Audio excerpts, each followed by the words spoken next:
Accenture has become the latest company to announce massive job cuts. Today, they've said they will cut about 19,000 jobs and lower their annual revenue and profit projections. Now, these 19,000 jobs is about 2.5% of its employee strength, but it's a big set of jobs that will be lost, no doubt. The reason seems to be the same, a global outlook that's looking increasingly cloudy, and one which is sapping corporate spending on IT services.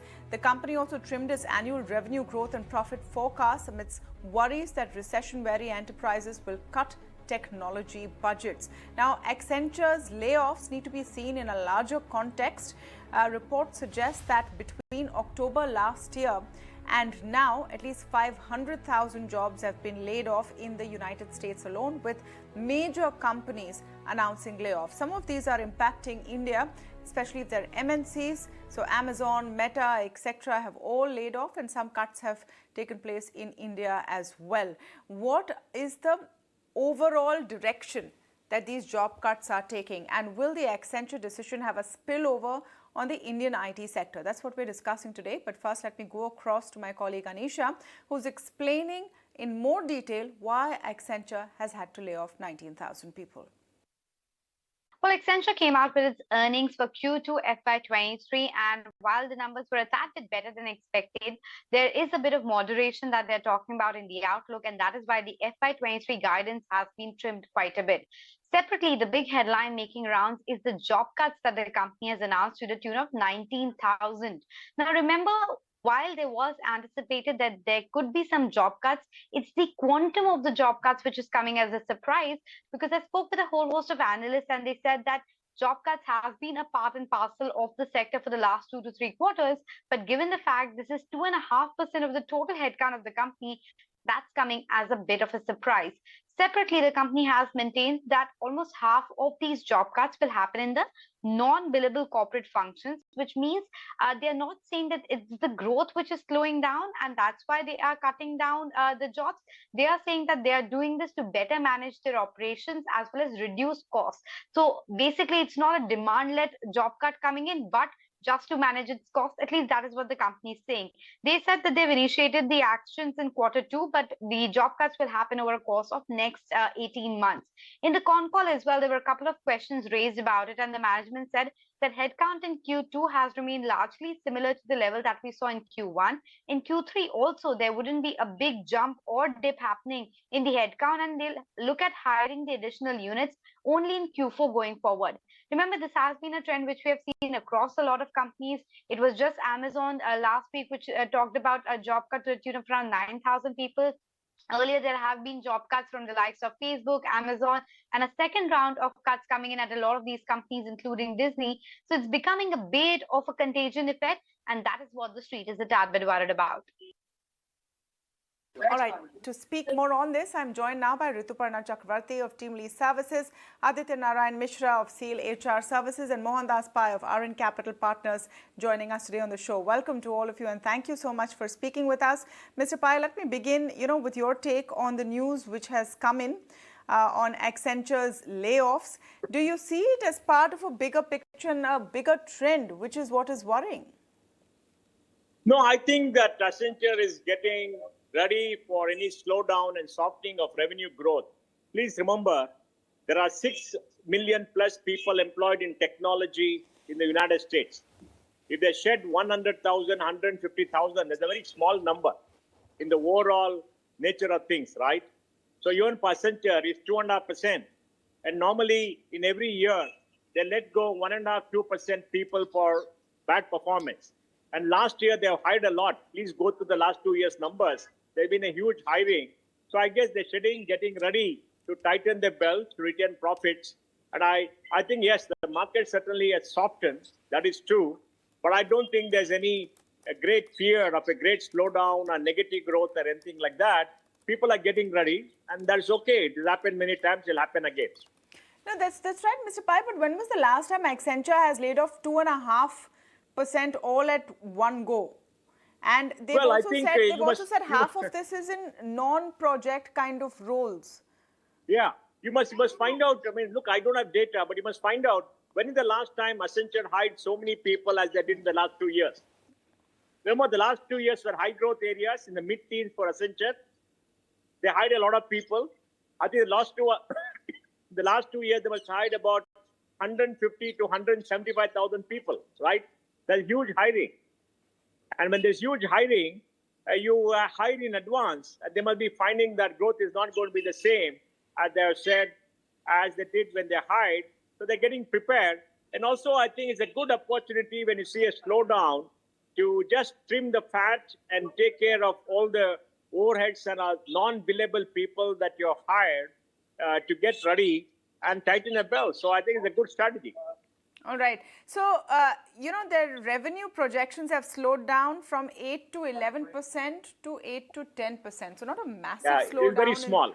Not a massive slowdown in revenue projections, which would cause such a panic. And, frankly, we're not talking just about Accenture here, are we? This has been happening in many, many other companies, perhaps for different reasons, from a Meta to an Amazon to a Goldman Sachs to, to banks.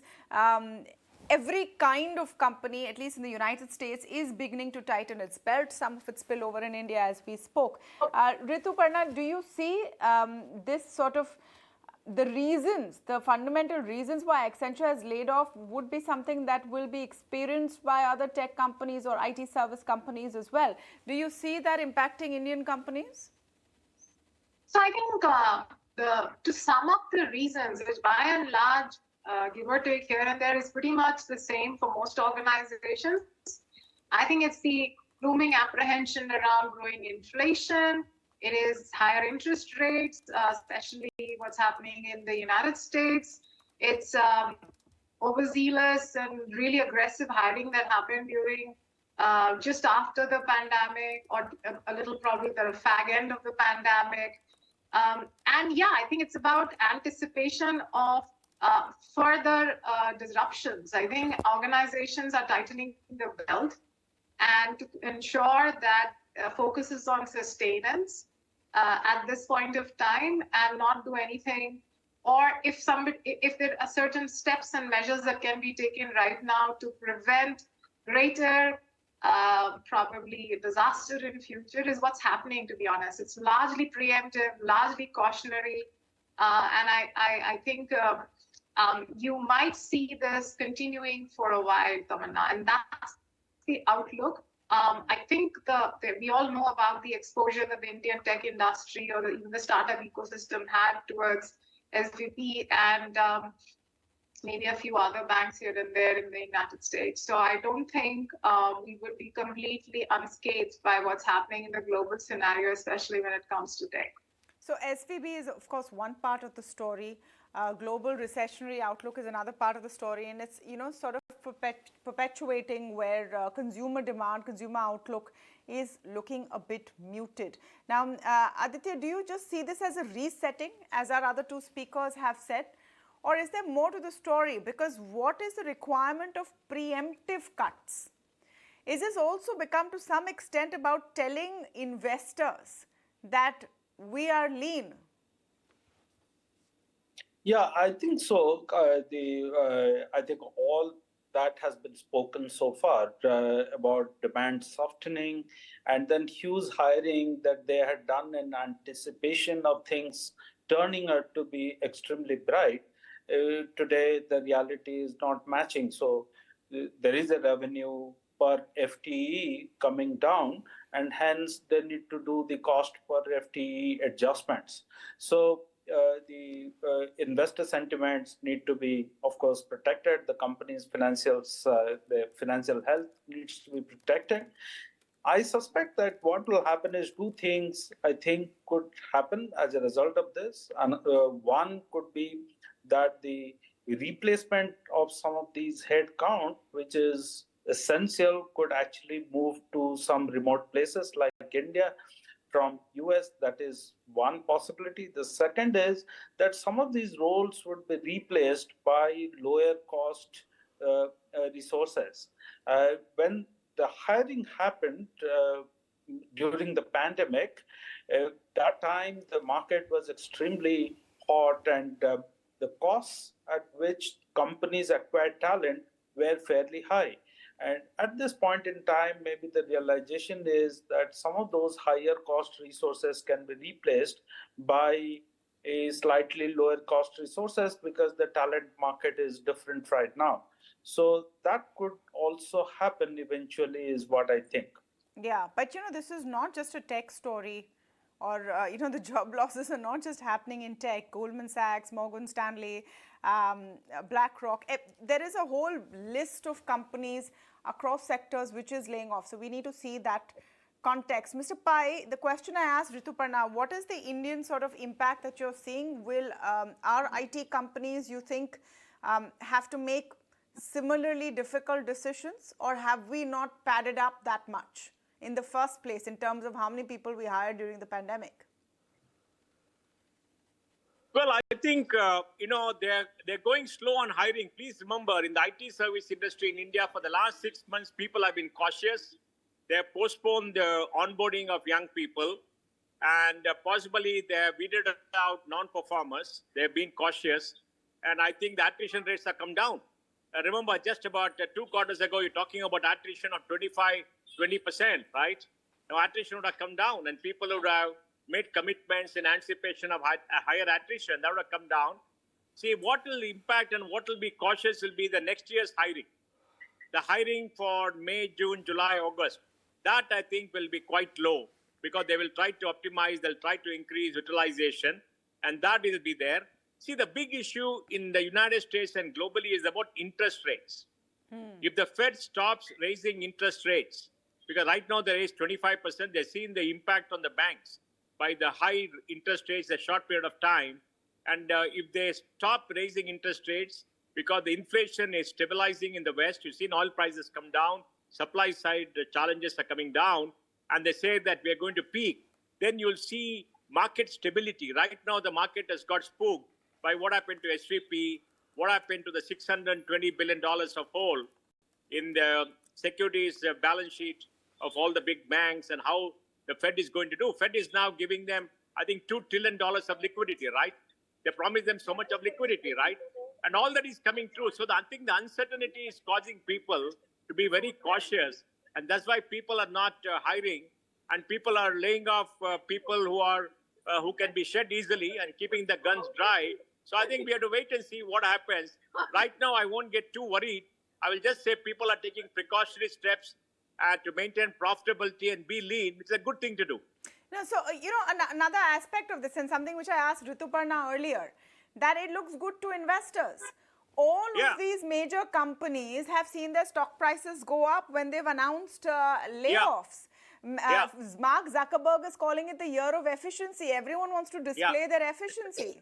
Isn't that part of it? It's not. So just to put this in clearer terms, it's not like they need to lay off all of these people. It looks good to investors. Well, they may be anticipating what investors are going to say, because analysts will start producing reports saying market has got soft. They'll cut the earnings estimate, and investors will follow suit. So before analysts start asking them, what have you done? What is slow? They're taking precaution steps. That's pretty good. And they're saying that, hey, we know what is happening and we're taking steps, and it's a good news. So I think, all these are interplay of market forces. These things have happened, this thing happened, and it will happen in the future. I don't see a massive slowdown.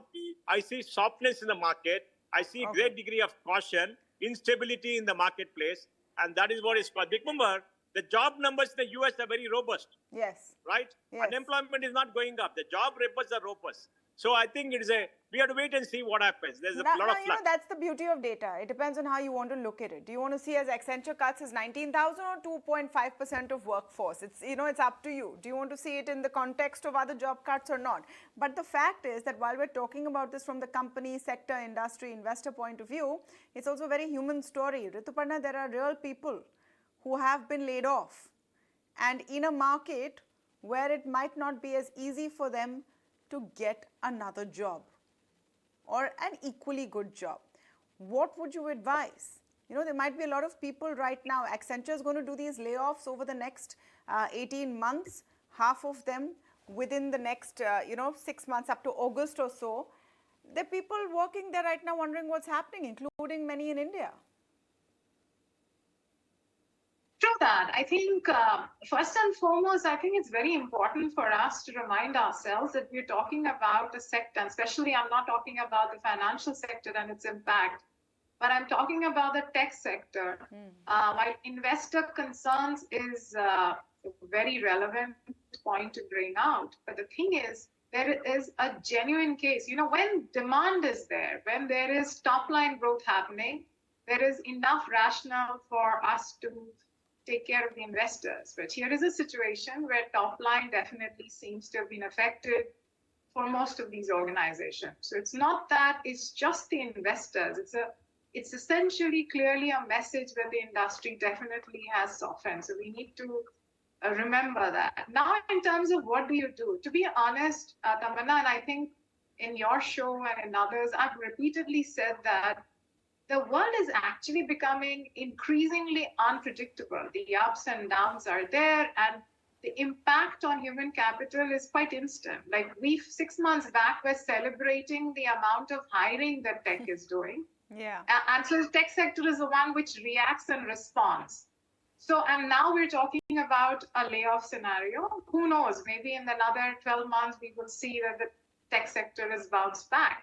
But amidst all of this, I think building personal, professional resilience to ensuring that there is some kind of a fungibility in terms of the skill sets that one possesses. There is a process through which one is, I mean, I'm going to repeat myself like a parrot. There has to be a process of rejuvenating, renewing your own skill sets at any point. The world is definitely, and it's not just tech. In any job role, I don't think the world is becoming easier. Yeah. Like I just heard about somebody who was laid off 3 months back in UK, and it wasn't easy. And he was a high performer. It wasn't easy for him to get back into the workforce. But believe it or not, Tamanna, that gentleman actually completed 33 LinkedIn learning courses. Now, LinkedIn is one option. There are Udemy's and Coursera's. So to stay in touch, and of course, we will always have to plan for a bad day. And my submission is that while it's good for us to enjoy the good times, but we should always plan for the bad times. And the bad times seem to be coming, at least if you are an employee right now. It's always good for, companies to go on a diet when it comes to their spends and, keep their balance sheets fit and in shape. But this is also, going to have quite an impact on human capital. Aditya, any words of advice for people who want to ensure that if there is this kind of a slicing of workforce, they don't get picked?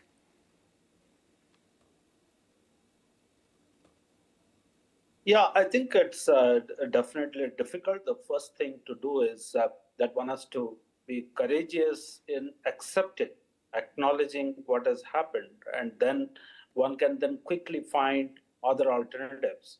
The second is to remind ourselves that we are living increasingly in an uncertain and volatile world, and hence we must plan for the future, plan for certain bad days. They may come, they may not come, but one has to prepare oneself. So financially, how one manages one's finance, even if the bad times haven't come one's way, that's something which all of us need to be more careful than ever before. And thirdly, I think continuously asking oneself that am I really relevant for the future? What is happening in my own domain? One could be in HR, finance, accounts, admin, some security services, or any kind of function, not only in technology, but in any role that one has to ask this question to oneself, am I being relevant or not? And what have I done in the last 1 year to add some capabilities to my own self? Yeah. I think these are some of these things that come to my mind. All right, time for that soul searching from the point of view of employees, but also don't blame yourself, because there are a lot of times when companies just want to reduce headcount. It's random. Absolutely. For them, maybe you're just a number. So don't beat yourself about it. That's also, I think, an important sort of message to put out there. Mr. Pai, do you have any advice for the human capital, for the actual people who may be impacted or are wondering if they're next? Well, my only advice is one, always live frugally. Don't overspend, don't borrow during your career. You never know what happens in a very volatile world. Two, keep learning, keep adding to your skills. Opportunities will always come. Markets go up and down. And for any company, if you're very productive, you're highly skilled, they'll always retain you because skill shortage is the reality. I mean, this is what I would advise. Don't lose heart. Things go up and down, and take it in your stride. We'll hope for the best. Thank you so much to all of you for joining us and helping us break down the big news coming in this evening. Hopefully, the job cuts spate will be over sooner than later.